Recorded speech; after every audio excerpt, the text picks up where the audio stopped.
Assalamualaikum warahmatullahi wabarakatuh.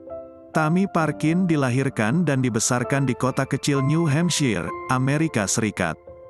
Penduduk kota di negara bagian itu adalah kulit putih yang menganut agama mayoritas di tempat itu. Ia mengaku berasal dari keluarga yang sangat miskin. Karena gereja akan memasak makanan untuk orang miskin. Rumah ibadah agama mayoritas selalu menjadi bagian dari hidup saya. Tinggal di kota kecil dengan pengawasan orang tua yang minim, memasuki masa puber adalah waktu yang sulit bagi dirinya. Disebutnya saat itu hidupnya ketika membosankan sebagai remaja dan dia telah membuat pilihan yang buruk. Tuhan memberkati saya dengan gadis-gadis cantik ini. Saya telah menempuh jalan yang buruk dan putri saya membutuhkan saya. Jadi saya melangkah maju dan saya mencoba yang terbaik untuk melakukan yang benar menurut mereka, ujar Tammy. Tammy adalah seorang ibu tunggal. Ia harus bekerja sangat keras untuk menghidupi kedua putrinya, terkadang 2 atau 3 pekerjaan sekaligus.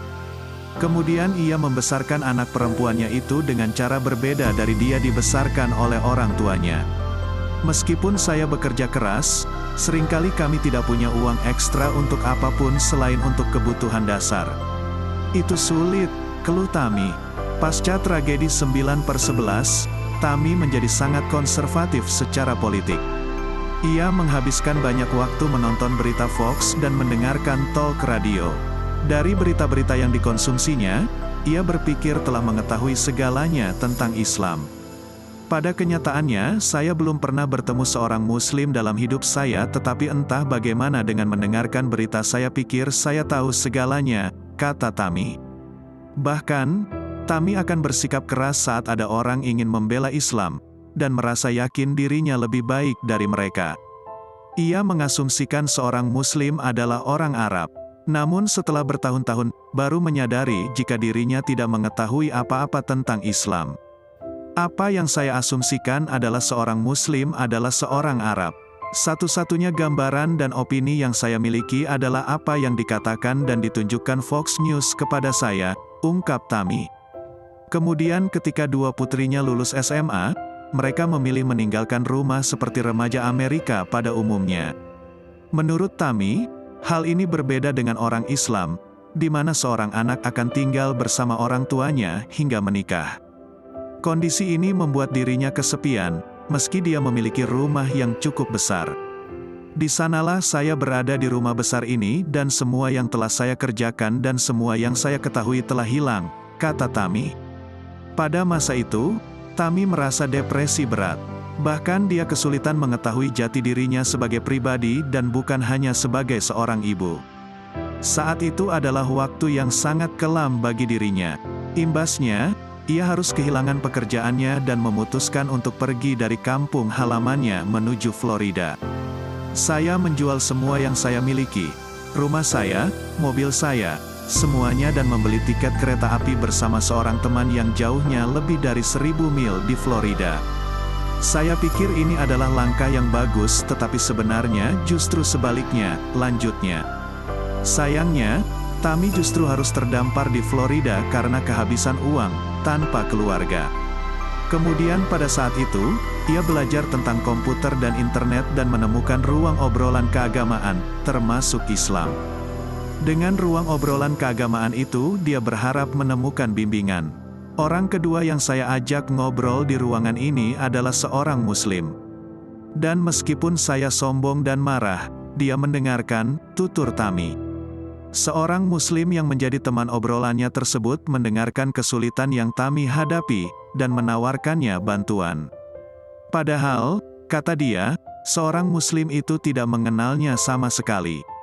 Seorang Muslim itu juga mengetahui kalau dirinya tidak dapat segera mengembalikan bantuan itu.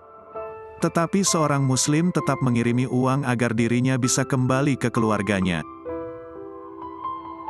Saya tidak pantas menerima kebaikan ini. Saya telah memuntahkan beberapa hal jahat tentang Islam dan inilah orang yang mengulurkan tangan yang sangat saya butuhkan, jelasnya. Alhasil, kebaikan seorang Muslim yang menjadi teman obrolannya tersebut mengubah jalan hidup dirinya. Bahkan, ketika kembali ke New Hampshire, Tammy merasa lebih ringan, dan hatinya pun berubah. Ia mulai menonton video tentang Islam, khususnya cerita-cerita bertobat. Saya menyadari bahwa saya salah tentang apa yang saya pikirkan tentang Islam dan Muslim. Sesal Tami. Sebulan kemudian, setelah berbicara dengan teman barunya dan menjelaskan kepadanya bahwa ia sedang belajar tentang Islam. Kemudian dia mengundangnya untuk datang mengunjungi Mesir, tempat asalnya. Sempat ragu karena revolusi sedang berlangsung dan ketidakpastian di Timur Tengah, akhirnya dia setuju untuk pergi ke Mesir. Saya mendapatkan paspor saya dan saya pergi. Mesir tidak seperti yang pernah saya alami, ucap Tami. Pagi hari setelah Tami tiba di Mesir dia, pertama kali mendengar azan dan langsung menangis. Ia juga melihat orang-orang berdoa di jalan, di toko, bersama orang lain. Dimanapun mereka berada, mereka berdoa dan dia kembali menangis. Mereka tidak malu tentang cinta mereka kepada Tuhan. Saya menginginkan itu dalam hidup saya, kata Tami. Rasa laparnya akan pengetahuan tentang Islam pun meningkat 10 kali lipat. Kemudian membaca dan melihat semua yang ia bisa. Tami merasa dirinya membutuhkan struktur dalam hidupnya yang selama ia tidak pernah memilikinya. Kemudian Islam memberinya struktur itu dengan salat 5 waktu. Saya membutuhkan aturan. Aturan seperti tidak ada alkohol dan tidak ada hubungan dengan pria sebelum menikah, sambung Tami.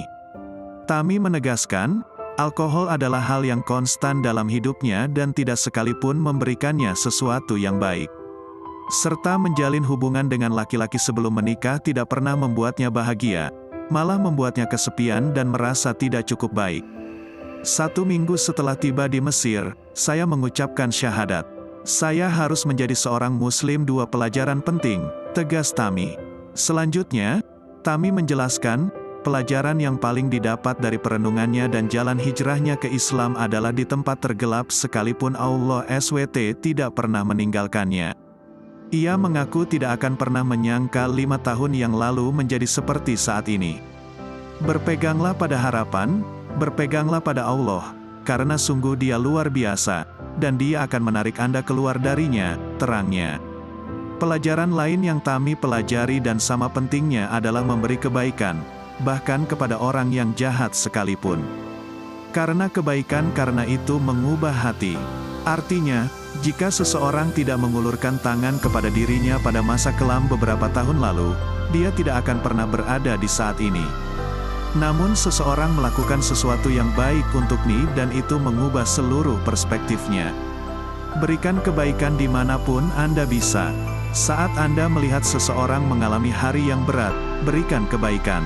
Kebaikan yang Anda berikan bisa mengubah hidup seseorang, tutup Tami. Wassalamualaikum warahmatullahi wabarakatuh.